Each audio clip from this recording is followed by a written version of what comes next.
Bonjour, encore une vidéo, encore une vidéo. Donc, j'avais un sujet que j'avais pas fait la dernière fois, enfin, une idée de sujet là, et là je vais le faire. Forcément, c'est le but.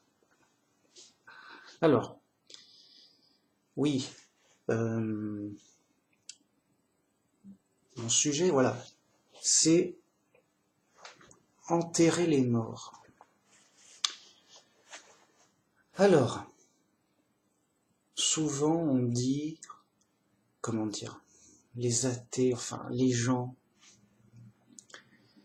ils disent que la religion, elle est née avec l'enterrement des morts. Donc, dans leur tête, ils imaginent que on enterrait les morts, donc les tribus préhistoriques enterraient des morts, et ça donnait lieu à des idées d'au-delà, des idées religieuses et mystiques, sur des questions, qu'est-ce qu'il y a après la mort, donc en enterrant leurs morts,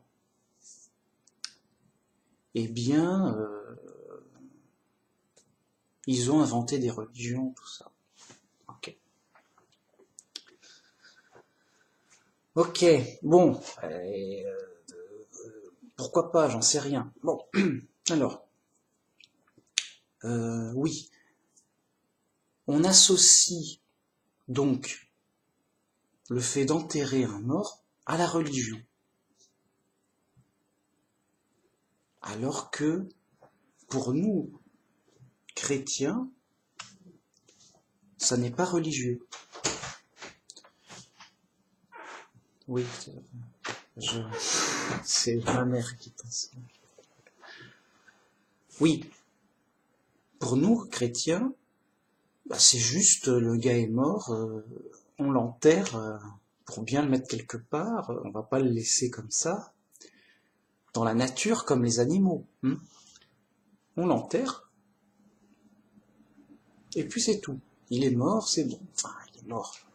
Il est mort. Voilà.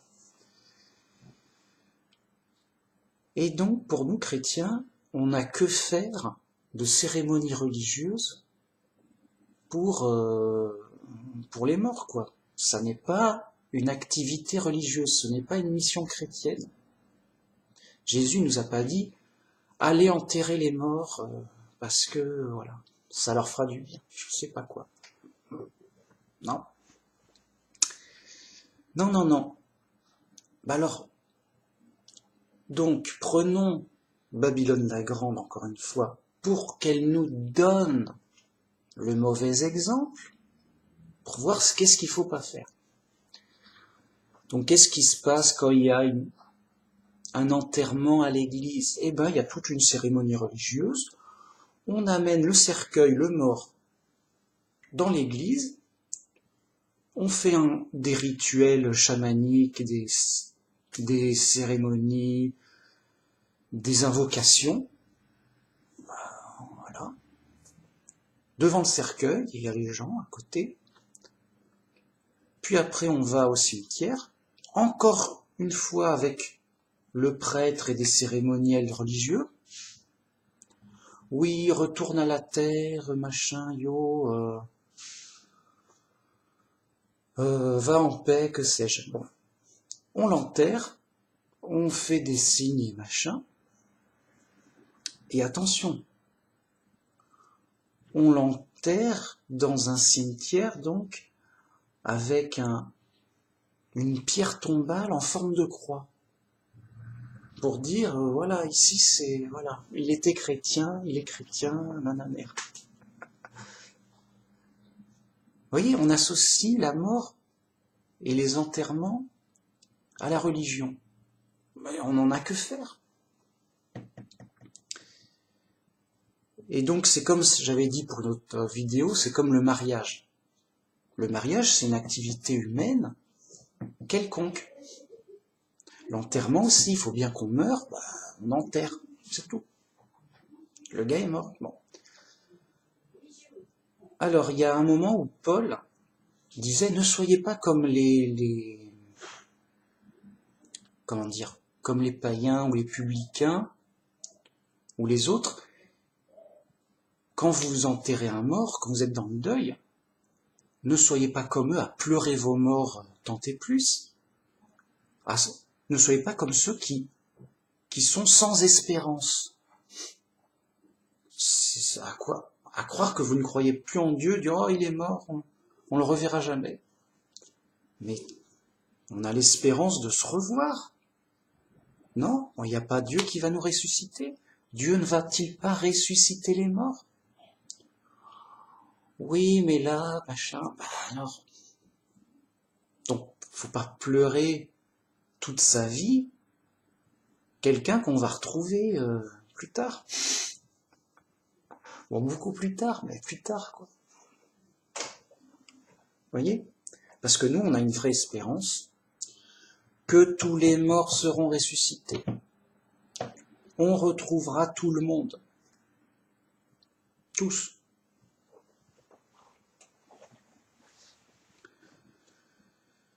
Donc voilà. Il y a... Bon, voilà. Voilà. Voilà ce qu'il ne faut pas faire. Merci les catholiques. Vous êtes précieux. Vous servez de contre-exemple. Ah, merci de nous donner un exemple de ce qu'il ne faut pas faire. Alors, les traditions païennes ont fait que ça s'est fait comme ça. Hein. Donc, c'est comme... Mais un chrétien, il n'a pas à assister à des enterrements, et encore moins à des enterrements religieux avec un apparat religieux.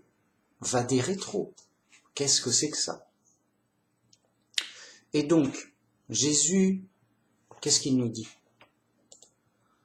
Il nous dit, laissez les morts enterrer leurs morts. Les gars, ils sont morts, ils comprennent rien, laissez-les s'occuper de leurs morts. Laissez-les s'occuper des morts. Ça n'a pas d'importance. Regardez, je vais citer Luc 9.60.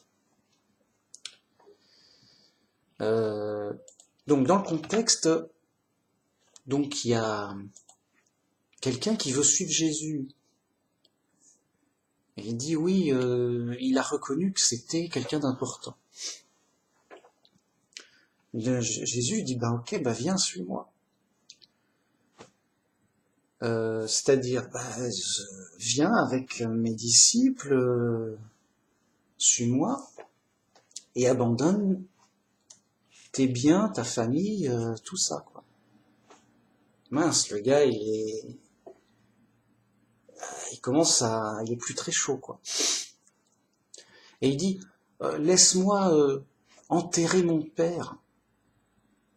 Voilà, je vais pas abandonner ma famille comme ça. Alors, soit son père était déjà mort et il fallait faire son enterrement, soit il était vieux et attends, laisse-moi enterrer mon père, c'est-à-dire attends qu'il meure. Et quand mon père sera mort, voilà, eh bien je viendrai te suivre, je l'aurai enterré, voilà, tout propre. Enfin, pour dire, c'est pas le bon moment, j'ai encore ma famille, machin, mais quand mon père sera mort, quand ma famille, voilà, quand mes parents seront morts et que, voilà, eh bien je serai plus libre et je suivrai Jésus. Enfin, je suivrai le Messie. Voilà. Et là, donc c'est là où Jésus répond dans Luc 9.60. Mais Jésus lui dit, laisse les morts ensevelir leurs morts. Et toi, va annoncer le royaume de Dieu. C'est-à-dire que ces choses-là sont sans importance. Le gars est mort. Ça va rien changer que tu l'enterres, que tu machin, que tu trucs. Hein? Ça n'a pas d'intérêt, ça n'a pas d'importance. C'est bon pour occuper les morts. C'est-à-dire, alors là, c'est une façon de parler pour dire tous ceux qui sont pas dans la vraie religion, qui sont sans espérance et qui sont condamnés à mourir. Donc les morts, c'est qui? C'est les gens ordinaires qui n'ont pas la vraie foi dans le vrai Dieu. Donc voilà. Et donc laisse les morts, c'est-à-dire les gens condamnés à mort sans espoir, enterrer leurs morts. C'est leur occupation, ils n'ont pas d'espoir de toute façon. C'est inutile, ça sert à rien, ça les occupe. Mais toi, vu que tu connais ce qui est important, eh bien, ne va pas rejoindre ces gens qui périssent pour faire des activités inutiles, comme enterrer des morts. Qu'est-ce qu'on va faire, hein? On va jouer à enterrer des morts. Ça va nous occuper. Voyez? Non, viens et fais quelque chose d'utile et d'important. Va annoncer le royaume de Dieu. Ça peut sauver des gens. Vraiment, par la bonne nouvelle, ils sont sauvés s'ils croient dans la bonne nouvelle, justement, par leur foi. Et ils pourront être sauvés par leur foi. Sinon, ce sont des morts, c'est-à-dire des condamnés à mort. Et voilà. Donc vous voyez, c'est pour dire, ça n'a aucune utilité, aucun intérêt, et que ça ne doit pas intéresser le vrai chrétien. Le vrai chrétien, il va pas à des enterrements. Qu'est-ce qu'il va faire à un enterrement? Il va dire, oui, il est mort, il a vécu. Ouais, voilà, faut bien mourir. C'est la vie, c'est l'épreuve, c'est la fin, voilà. Bon. Donc, par exemple, voilà, un vrai chrétien, quelqu'un meurt dans sa famille. Ça fait de la peine, mais c'est tout. Il va pas à son enterrement, il s'en occupe pas. Alors, c'est pas que ce soit interdit, s'il a envie d'y aller, il y va, mais ça n'a pas d'intérêt. Il laisse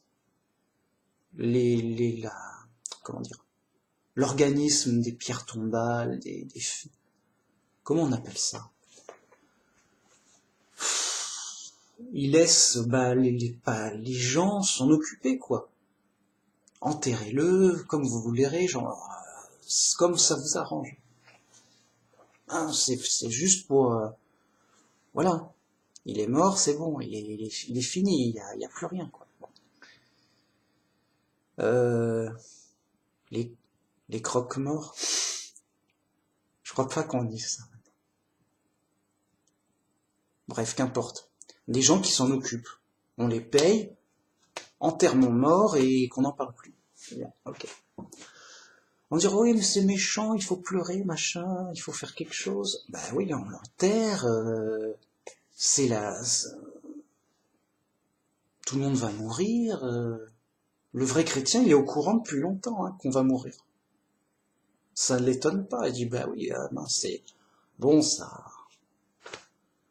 Voilà, ça peut faire de la peine, mais pas plus. Je veux dire, c'est normal, on est là pour périr, mourir. On va perdre. On est là pour ça. Le vrai chrétien, il est blindé, il est con, il est au courant qu'on va perdre. Bien. Bon. Et mourir. Les deux, hein. Bon. Donc, il n'y a pas d'intérêt à assister à un enterrement. Si ça se fait, c'est juste une activité quelconque humaine. Je vais acheter une maison, je vais à la boulangerie, je vais enterrer mes morts, je vais me marier, bon, c'est des activités humaines. Mais il n'y a pas lieu que ce soit une cérémonie religieuse, sauf chez les fous, bien sûr. Ou les païens, d'accord, mais pas pour les vrais chrétiens, qui ont un vrai espoir, que les morts seront ressuscités.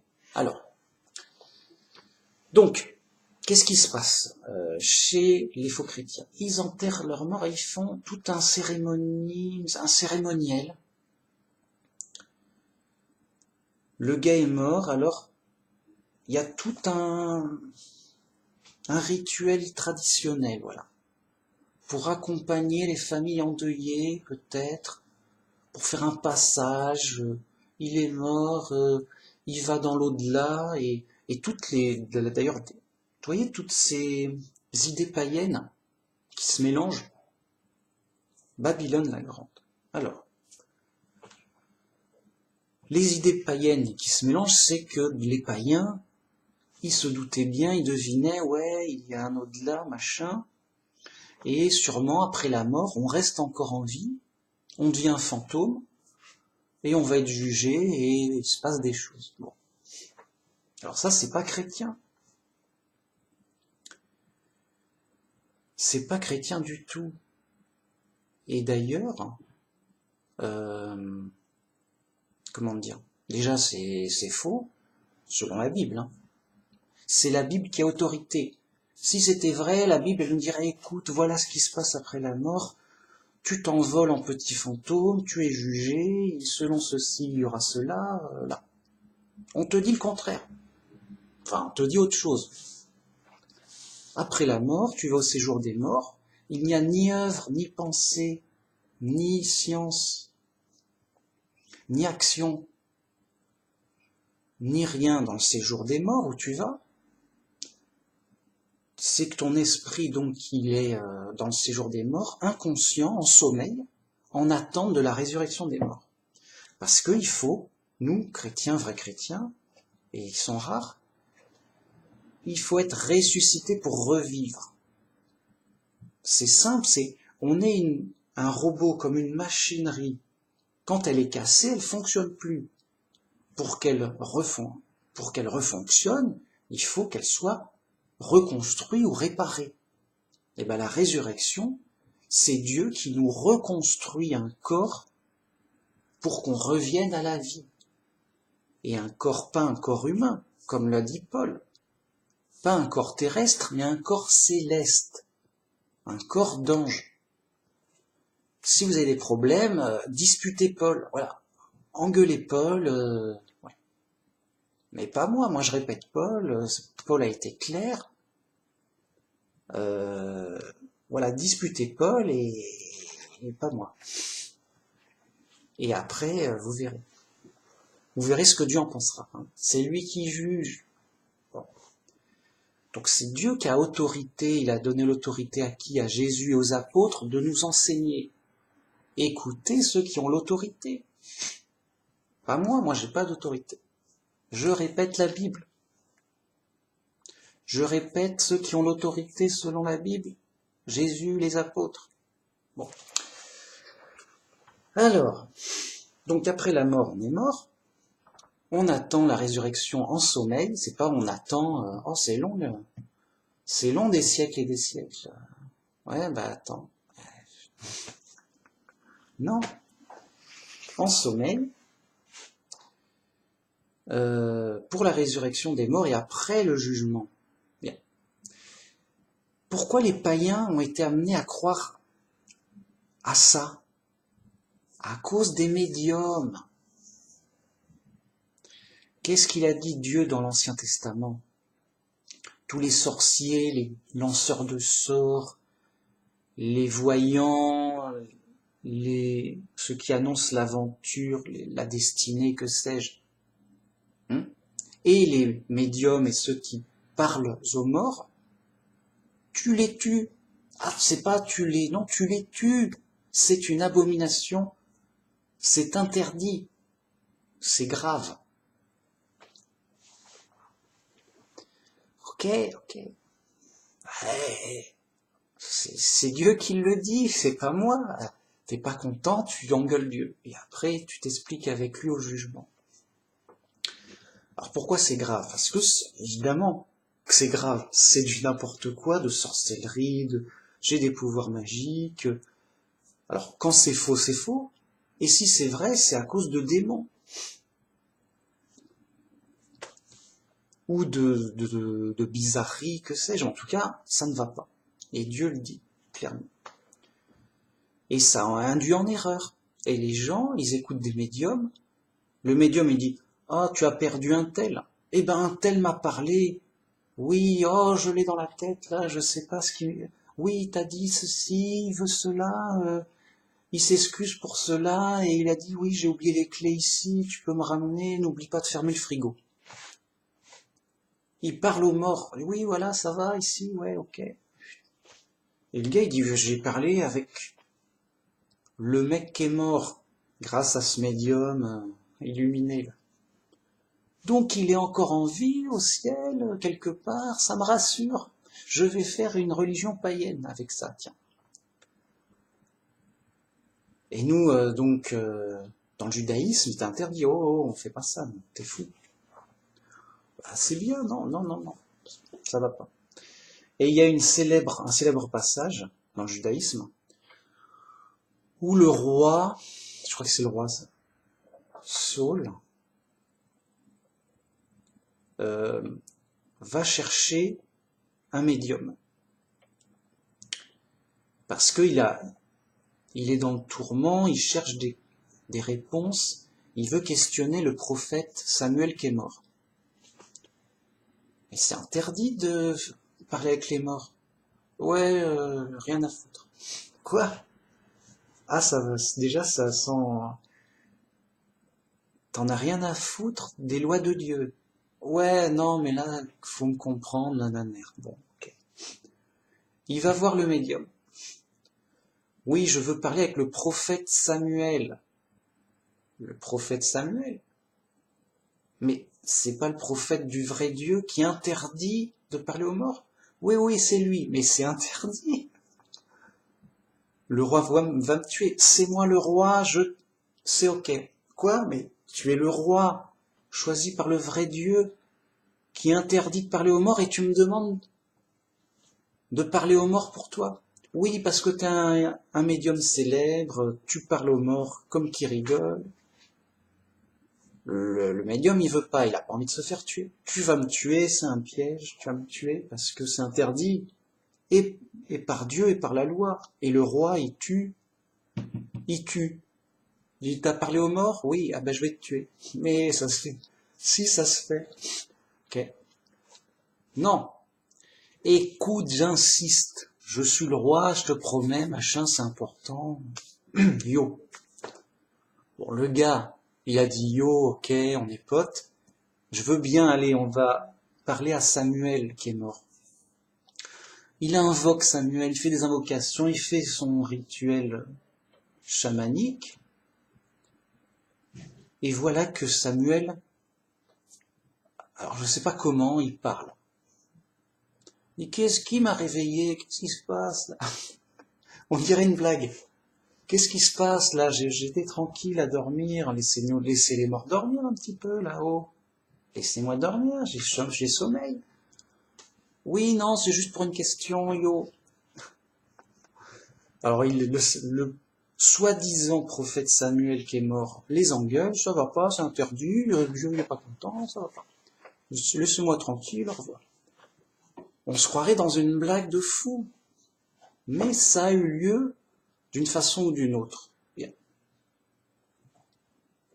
Alors, qu'est-ce qui se passe? Déjà, c'est interdit, c'est abominable, les mecs sont fous. Je vous dis tout de suite, les mecs sont fous. C'est une histoire de fous, les mecs sont fous, tout va bien. Enfin, tout est normal. Bon. Le roi Saul, ouais, ben, j'ai parlé à Samuel, oui, il était mort, mais il m'engueulait, il fallait pas le réveiller, yo. Mince! Sérieux? T'as parlé à Samuel qui était mort, ouais. Tout ça pour qu'ils te disent que c'est interdit et que ça va pas, tu l'as embêté, quoi. Ouais, ok. Et c'est interdit par la loi sous peine de mort, ouais, ouais. Mais comme t'es le roi, tu t'en fous, ouais, ouais. Et mais Dieu, tu t'en fous aussi parce qu'il va peut-être, c'est sa loi lui quand même. C'est pas toi, c'est, ouais, c'est ça, ça la fout mal, ouais. Ouais, ouais. Non mais, ok, on est chez les fous, on est d'accord. C'est du n'importe quoi. Les mecs, ils cherchent la mort, quoi. Ils cherchent, ah, c'est le cas de le dire, ils cherchent la mort. Bon, bref. Il s'est passé quelque chose d'abominable, qui trompe et trompe encore les faux chrétiens de la plus fausse espèce. Pourquoi? Parce qu'ils vont me dire, mais Manu Max, tu vois, les morts, ils sont encore en vie. Regarde Samuel, le roi a parlé à Samuel, qui était mort. C'est décrit dans la Bible. Oui, mais c'était interdit, c'est normal, comment dire, c'est le récit. Donc vous croyez les sorciers, les voyants, les médiums, les gens qui font des choses interdites. Vous les croyez eux. Mais quand je vous parle de Job, des prophètes et tout, non, de Ecclésiaste et tout, vous ne les croyez pas. Vous croyez les médiums, vous ne croyez pas les prophètes. Vous n'avez pas 1000 fois honte d'exister, de parler, juste de parler, vous n'avez pas honte de respirer devant moi. C'est en face de moi, vous me dites non, ça va, on est ok. Merci. Maintenant, je sais que t'es fou.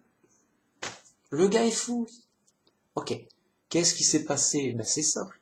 Soit le médium a déliré, il a déliré tout seul, il s'est mis en transe, en fumant, je sais pas quoi.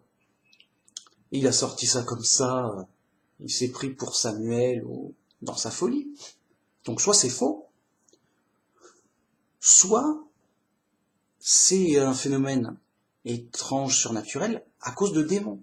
Un démon a pris l'apparence ou a imité Samuel pour se faire passer pour lui et tromper son monde.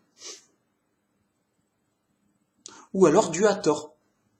Non, ça va. Enfin, par les prophètes, j'entends. Dieu a tort d'interdire.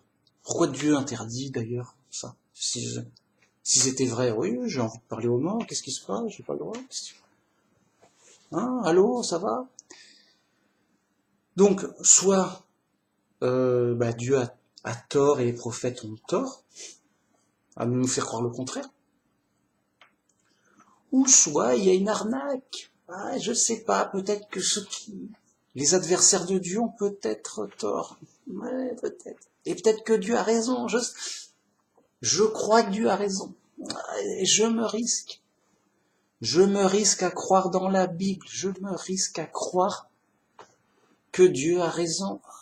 Les gens sont libres. Et moi, je crois dans la Bible. Je suis un vrai chrétien. Comme il y en a peu. On les compte, oui, t'en es pas, t'es sûr? Bref. Alors. Bon, il y a quand même, enfin, bon, j'enfonce le clou, mais il faut. Alors, j'en étais où? Oui, alors, donc, soit c'est faux, soit c'est faux par une ruse, une arnaque, une escroquerie d'un démon, d'une chose surnaturelle, un démon, un ange rebelle, quoi, qui s'est fait passer là. Mais, ou alors, si vraiment c'est vrai, alors les prophètes ont tort et Dieu, on se demande pourquoi il interdit ça. Puisque oui, pourquoi on pourrait pas faire un peu de sorcellerie, ça peut être utile. Voilà, t'as besoin de feu, t'as plus de lampe. Voilà, fais un petit sort magique, t'as de la lumière et ça rend service. Un peu de magie. Et Dieu il interdit la magie, c'est pas sympa. Hein? Qu'est-ce qui se passe? Non. Voilà, bon, bref, Dieu l'interdit. Voilà. Ce qui fait que c'est pas un problème nouveau.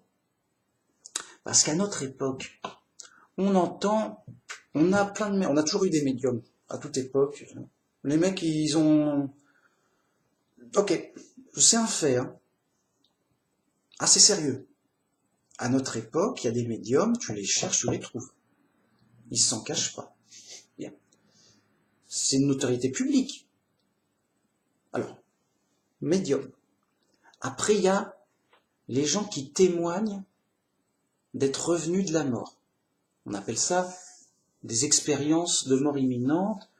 Ils étaient dans le coma, à l'hôpital et tout, ils sont morts cliniquement, et ils ont réussi à revenir à la vie, on sait pas comment, et ils nous racontent, écoute, yo, j'étais mort, mais yo, voilà ce qui s'est passé, je me suis envolé comme un fantôme, et il y a de la lumière, je monte, machin, je rencontre des gens, yo.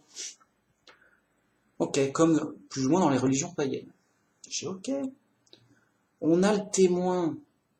Le mec, il témoigne, il a l'air sincère. Il l'a vécu, il était mort, machin, tout. Puis il y a des médiums, il dit ouais, yo. Donc de nos jours, ce problème, je dirais, il est encore plus fort. Parce qu'on a accès avec plein de témoignages, de documentaires et tout, de livres et autres, à toutes sortes de témoignages de médiums ou de gens qui sont revenus de la mort pour nous raconter. Ah, alors qui va-t-on croire? Encore une fois, la Bible ou ces gens-là? Donc ce problème est d'autant plus fort à notre époque. Mais qui a autorité de nous dire ce qu'il y a au-delà de la mort? C'est Dieu. Et Dieu, il a répondu par les prophètes en disant, après la mort, l'esprit revient vers Dieu, endormi, en sommeil, gardé.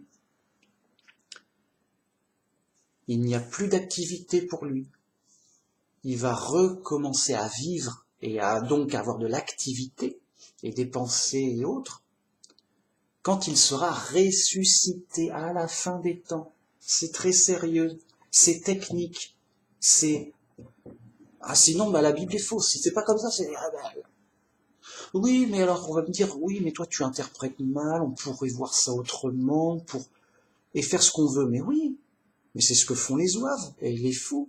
Ils interprètent ça de toutes sortes de façons, et pile poil, ils tombent pareil que les païens, et les fous, et les hérétiques et tout. Enfin, à force d'interprétations scandaleuses, ou plus ou moins foireuses, enfin, des fausses interprétations bizarres, hein, en faisant des sous-entendus, Da Vinci Code, j'ai lu entre les lignes, yo, j'ai fait de la poésie. C'est pas sérieux.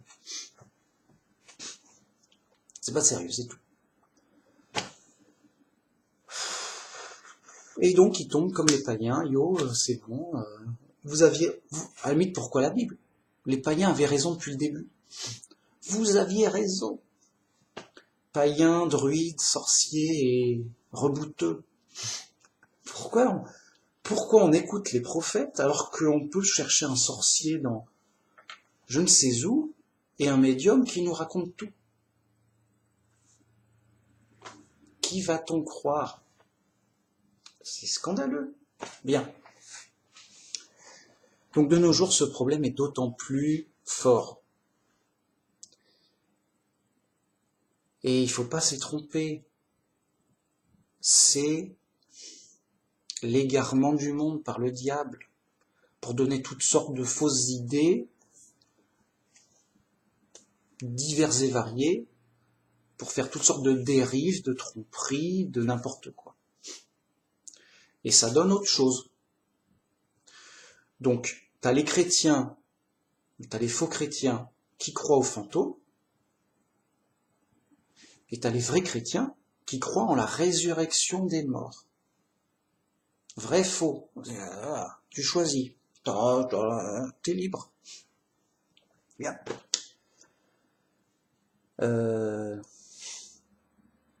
Voilà. Donc ça fait partie des problèmes en plus sur tout ça. Vous voyez? Alors, donc, le vrai chrétien, quand quelqu'un meurt, bah oui, il est détruit, il est mort, il n'y a plus rien à faire de, voilà. Il ne va pas se mettre à enterrer ses morts, c'est une activité inutile, quelconque, ou en tout cas qui n'est pas chrétienne. C'est une activité quelconque il faut bien mettre ses morts quelque part pour question d'hygiène, on ne va pas les laisser pourrir dans le jardin. Voilà. Il est question d'hygiène, de propreté, de convenance, pour que ce soit l'organisation sociale.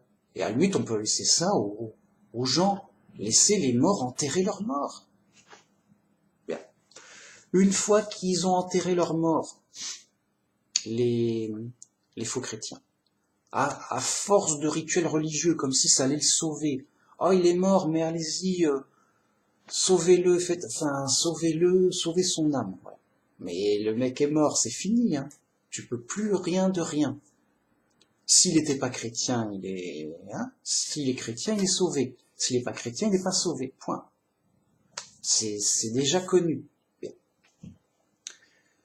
Donc ils font toutes sortes de forces, de rituels. Je veux dire, le mec il se fait enterrer à l'église, s'il n'est pas croyant, s'il n'est pas chrétien, parce qu'il serait d'une famille chrétienne, parce que on aurait cru qu'il était chrétien ou que sais-je, juste il n'est pas sauvé, point barre. Qu'il soit enterré à l'église avec une croix et tout, ça le sauvera pas d'un pouce davantage. C'est sérieux. Bon. Alors, ils enterrent le mort dans le cimetière, voilà. Ils mettent une croix. Mais ça, c'est quoi ça? Est-ce que, comment dire, vous voyez, il y a un problème, sérieux, il y a un problème. Tu mets une croix sur une pierre tombale. Ça veut dire quoi? Ça veut dire, oui, lui il est mort, mais il est chrétien, là, voilà. Attention, hein, c'est important, machin. Vous voyez, les faux chrétiens et les morts, ils donnent de l'importance au cadavre.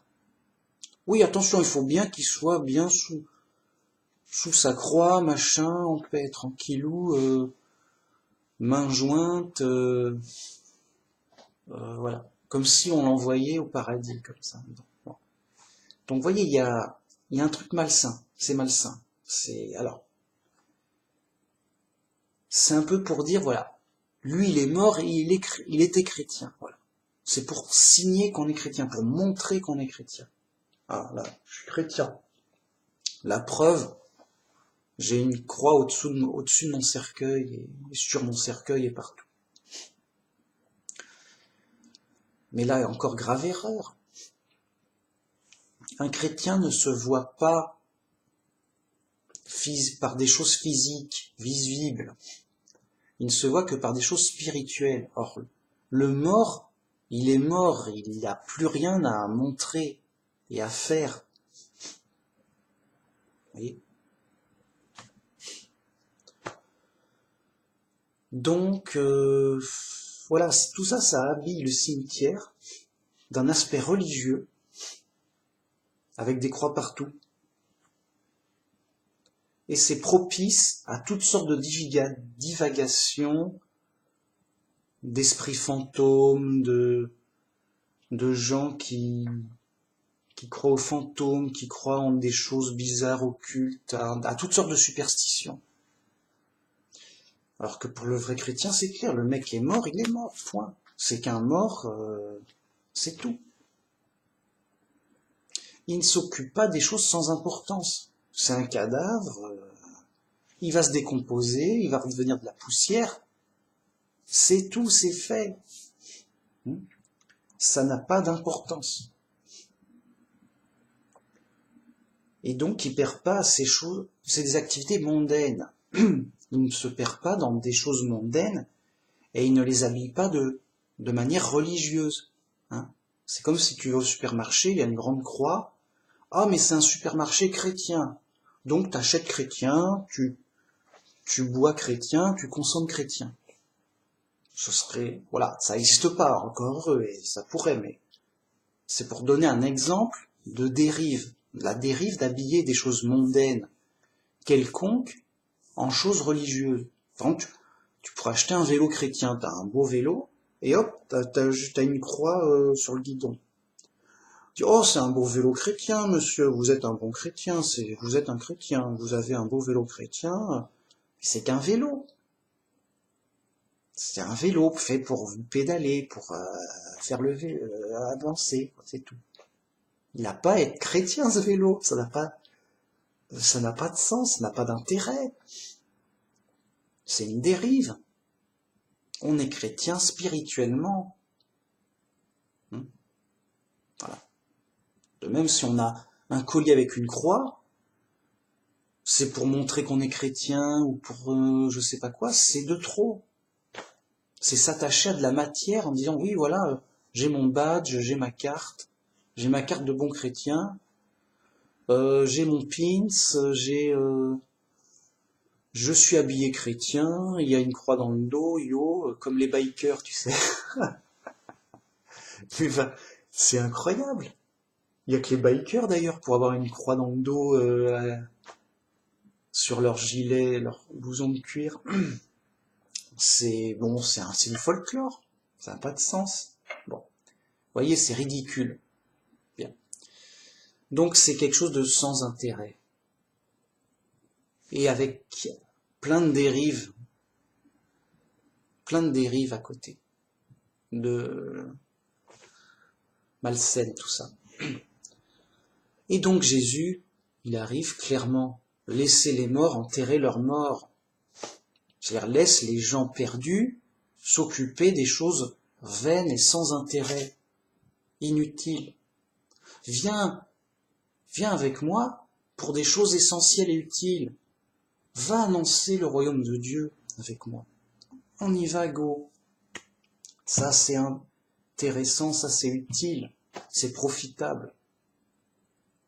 Seul Dieu est intéressant et important.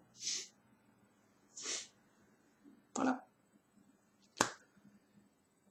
Donc, vous voyez pourquoi j'insiste sur tous ces aspects.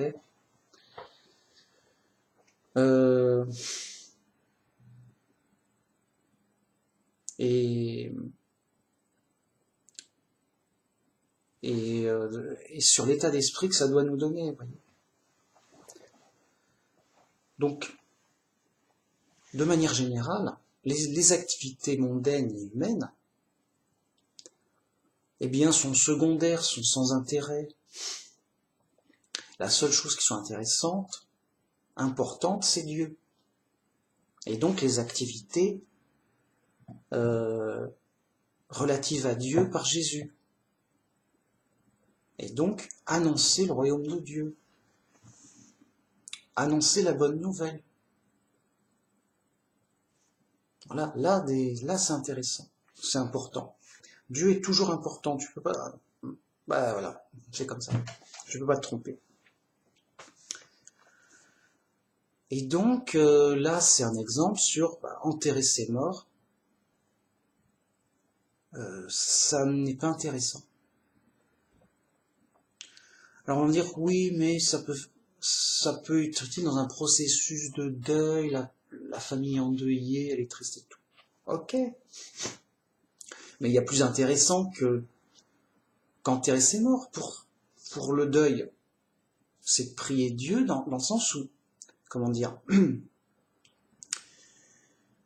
avec la bonne nouvelle, avec Dieu, on a un vrai espoir. Donc, tu perds un proche, ça ne peut qu'arriver tôt ou tard. Tout le monde va mourir. Alors, faut pas faire le surpris. Oh, il est mort. Mais comment ça se fait? Là, c'est... Alors, de vieillesse, bon, ça, tout le monde, voilà. Plein de personnes meurent de vieillesse, c'est normal. On s'y attend. Mais il peut y avoir un accident, un crime, que sais-je. Bon. Alors, bien sûr, c'est triste, c'est choquant, mais... Voilà. Ok. Et donc, la personne est triste, mais d'autant plus que pour elle, ce serait une séparation définitive. Alors que nous, vrais chrétiens, on a un vrai espoir. Tout le monde sera ressuscité. Tout le monde. Donc, on se retrouvera pour le jugement après la résurrection des morts. Alors, admettons que des parents perdent leur bébé, d'une façon ou d'une autre. Alors ils seront tristes et tout, forcément. Ou leur enfant, pareil. Mais à la résurrection des morts, ils retrouveront leur enfant ou leur bébé.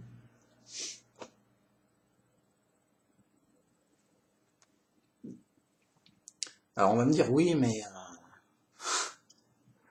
c'est maintenant qu'ils l'ont perdu, machin. Oui, bah c'est l'épreuve. C'est difficile, bien sûr. Mais c'est l'épreuve, mais c'est pas le bébé qui va te sauver. C'est pas ton enfant qui va te sauver. Si, ça va me sauver mon emploi du temps, mais ton emploi du temps, il va pas te sauver non plus. C'est Dieu qui va te sauver. Et c'est Dieu qui sauve. C'est pas toi qui va sauver ton bébé ou ton enfant non plus. C'est Dieu qui va le sauver. C'est Dieu qui sauve les gens, qui aide les gens, qui instruit les gens, qui les guide. C'est ça qui est important. Le reste, c'est pas important. Tu ne vas sauver personne. Et personne te sauvera. C'est garanti. C'est sûr, c'est mathématique. À part Dieu, évidemment, puisque lui peut tout faire. Et c'est ce qu'il a prévu de faire grâce au sacrifice de Jésus pour ceux qui croiront en lui, afin que tous ceux qui croient en lui ne périssent pas, parce que c'est notre destinée normale de périr, d'être détruits. On est tous des condamnés à mort et des morts, sauf les chrétiens, ils sont passés de la mort à la vie. Donc laisse les morts enterrer leurs morts. Tu ne fais plus partie des morts si tu es un vrai chrétien. Tu es passé de la mort à la vie. Tu n'es plus condamné à mourir. Tu es condamné, enfin, tu es promis à la vie éternelle. Et tu l'auras après l'épreuve. Donc, qu'est-ce que je veux dire? Oui. Qu'est-ce qui se passe quand un bébé meurt? Bah, il est mort. C'est pas... Alors, on connaît déjà son jugement. Certes, comment dire, il sera ressuscité. J'ai dit, mais pourquoi tu veux ressusciter un bébé? Tout le monde sera ressuscité. Il sera ressuscité pour être jugé de son vivant, avec sa mémoire. Oui, je me rappelle, j'étais là. Ça va faire tout drôle aux athées. Les athées vont se dire, mince, qu'est-ce qui se passe? Mais j'étais pas mort, si, je me rappelle, j'étais mort, et là, qu'est-ce qui se passe? Je suis revenu à la vie en ange. Il y a, oh bah ça doit être, je dois être trop gentil, trop bon. Oh bah je me suis trompé, d'accord. Et je suis un ange, oui bah attends, ça va être le jugement après. Là c'est juste t'es ressuscité. Et ça devrait t'inquiéter, tu vas dire, tiens, j'ai tout faux, c'est bizarre. Ça devrait, t'as tout faux, ouais, bah écoute, tu vas voir. Alors, on est ressuscité avec sa mémoire, bien sûr, de notre vie passée en humain, pour que lors du jugement, eh bien, on soit conforme, on soit d'accord, oui, c'est vrai, j'ai fait ça, oui, je me rappelle, et oui, puisque j'ai fait ça, j'ai eu ça, puisque, voilà. Qu'on suive le jugement. On suit le jugement et qu'on voit que c'est conforme, que c'est au moins vrai, correct. Bien. Il n'y a pas d'arnaque. Mais le bébé, il est déjà jugé. Qu'est-ce qu'il a fait de bien ou de mal, le bébé?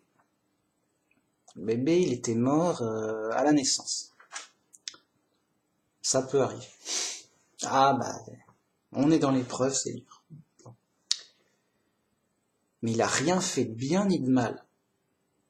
Donc son jugement, il est tout de suite connu. Il n'aura ni punition, ni récompense. Bon, ok. Bah, oui, alors c'est pas juste. Lui, il est mort tout de suite, ce qui fait qu'il est tranquille, il n'a pas de punition à craindre. Bah, il est tranquille, il n'avait pas envie de mourir non plus. Hein. Mais Mais au contraire, c'est un inconvénient de mourir bébé. Parce qu'il n'a pas pu avoir la bonne nouvelle. Quand on grandit, on se développe, on est amené à construire, à développer son intelligence et son esprit. Et un esprit intelligent, raisonnable et bien développé, sage, il se rend compte de la réalité, il cherche Dieu. En cherchant Dieu, il trouve Jésus. Et il est sauvé par sa foi en Jésus. Et il est sauvé. Donc il a une chance d'être sauvé. Mais le bébé, il n'a aucune chance d'être sauvé. Il est venu, il est parti. Il n'a pas eu le temps de dire ouf. Il n'a pas pu développer son esprit. Et sa connaissance, et sa sagesse, et son intelligence. Il n'a pu rien faire. Donc il n'aura rien. Voilà. Bien. Ce qui fait que son jugement sur les actions, c'est connu, il n'a rien fait, donc il n'aura rien. Okay. Alors, ni en bien, ni en mal, ni en punition, ni en récompense. Bon. Ça reste neutre, si on veut. Mais, sur le jugement de la foi, qui est le jugement le plus important, il n'a pas la foi. Un bébé n'est jamais chrétien, ni musulman, ni judaïste, ni ce que tu veux. C'est juste un bébé, quoi. Qui n'a pas d'opinion, ni de croyance, c'est à peine s'il pense à rien, quoi. Bon. Il est presque inconscient. Ok ? Et donc, il peut pas être sauvé par sa foi, il n'a pas la foi. Il n'a pas de foi. Parce qu'il n'a pas pu avoir le temps de développer son intelligence pour chercher Dieu et le trouver. Parce qu'on est dans l'épreuve, on est en prison. Donc, il n'a pas pu avoir le temps et l'opportunité de passer l'épreuve pour sortir de prison. Que cela ne tienne, il restera en prison pour une autre tentative. C'est la punition. Ceux qui sortiront de prison, ce sont ceux qui ont les chrétiens qui ont le peuple de Dieu. C'est-à-dire, quand je dis le peuple de Dieu, c'est-à-dire tous les vrais croyants avant Jésus, judaïstes d'avant Jésus, et après Jésus, uniquement les chrétiens. Les autres sont devenus antichrist. Donc,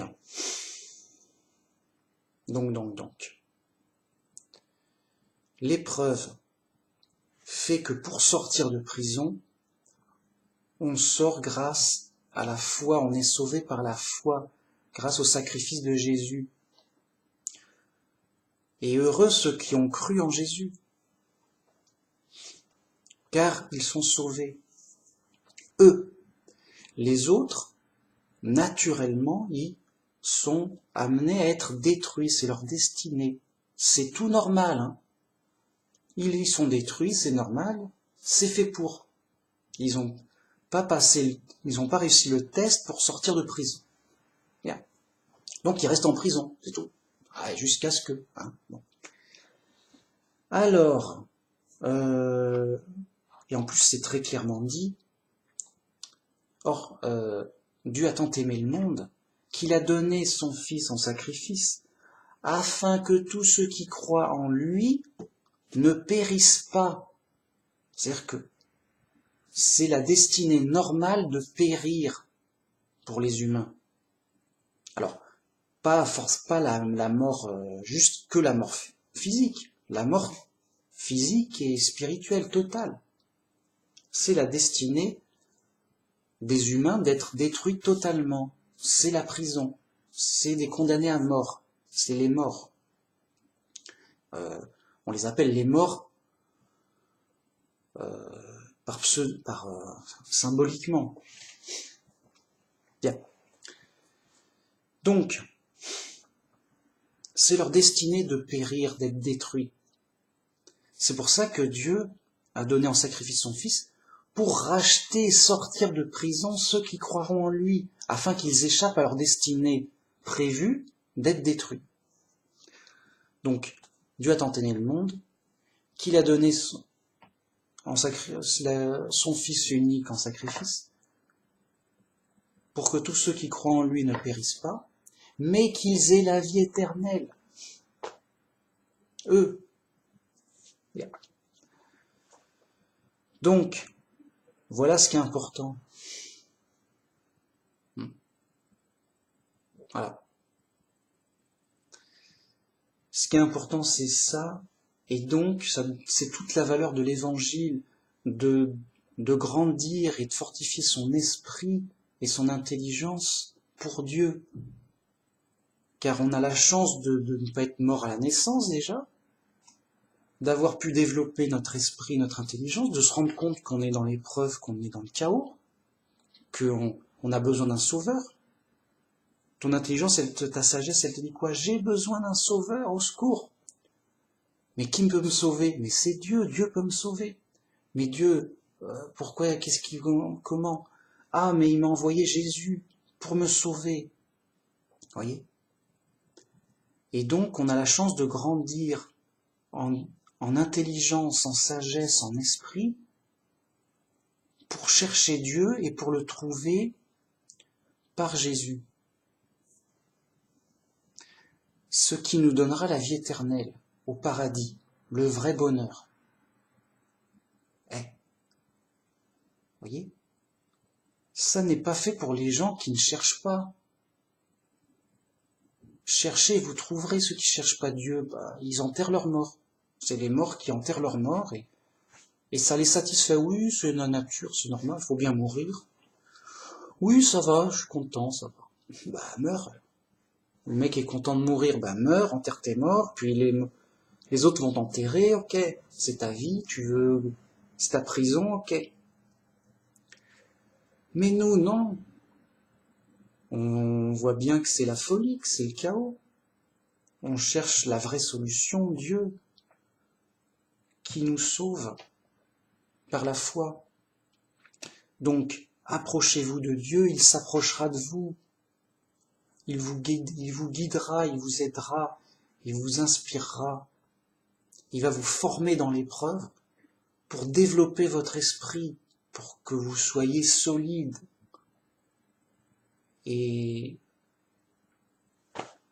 que vous soyez, enrichi en qualité spirituelle, en qualité d'esprit, en force d'esprit, et pour vous sauver. Car Dieu cherche des adorateurs en esprit et en vérité. Il cherche pas des zouaves, il cherche pas des fous, il cherche pas des musclores, il cherche pas des Miss Monde. Il cherche des esprits qu'il adore, lui, le seul vrai Dieu, en esprit et en vérité. Donc développons notre esprit pour faire les fruits de l'esprit, les qualités de l'esprit, de ressembler à Dieu en esprit, d'être parfait comme Dieu, et de faire les fruits de l'esprit. Voilà. Donc c'est ce que je voulais dire sur ce sujet. Là, ça me fera une vidéo, un sujet à l'ancienne, yo. Voilà, bien. Donc merci beaucoup, à la prochaine pour un autre sujet. Et donc, seul Dieu est important, seul Dieu est intéressant, seul Dieu est la solution, seul Dieu sauve, seul Dieu est bon. Gloire à Dieu. Voilà, je veux dire, bam, bam, bam. Et nous donc, on adore Dieu par l'intermédiaire de son Fils unique, Jésus. Voilà, c'est l'essentiel. Merci. C'est bon, j'ai tout dit, alors ok.